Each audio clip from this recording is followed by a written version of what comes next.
Hey boys and girls, today we are going to continue our discussion about place value, but we're really going to talk about expanded form, word form, and then renaming the numbers and showing them in a different way. So here I have the number 1013. I know that the comma tells me to say the word thousand. I'm going to go ahead and put this number in a place value chart to help me out. So ones, tens, hundreds, and thousands go next.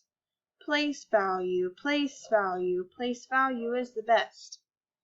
I see I have a 1 in the thousands place, 0 in the hundreds place, so I'm not going to put anything there, 1 in the tens place, and 3 in the ones place.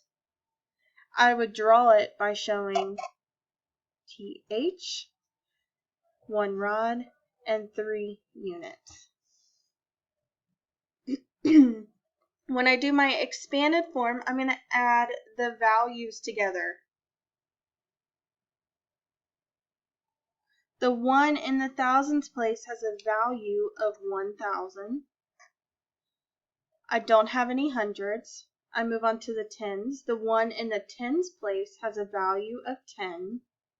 And the 3 in the ones place has a value of 3.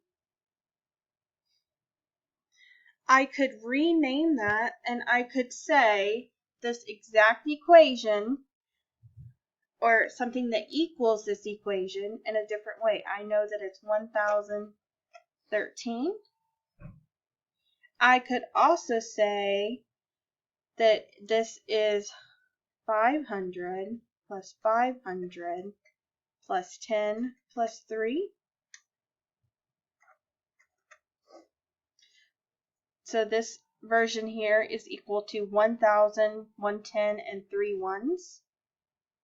This version here is equal to 10 hundreds, 110, and 3 ones.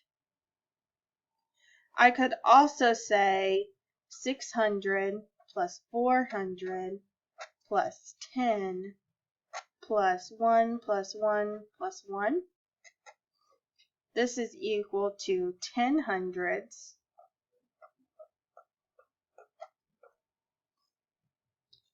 110, and 1, 2, 3 ones. All of this says the same number. If I wanted to say this in word form now, I'm going to write it just like I say it. And this word number chart is on Canvas for you guys to use to help you spell the numbers. So I say the word, when I read this, 1013.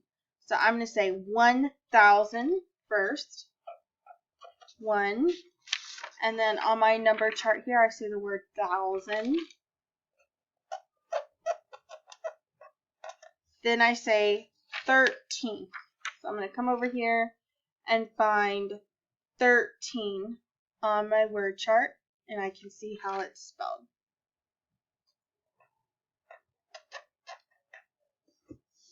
All right, boys and girls, make sure you do your practice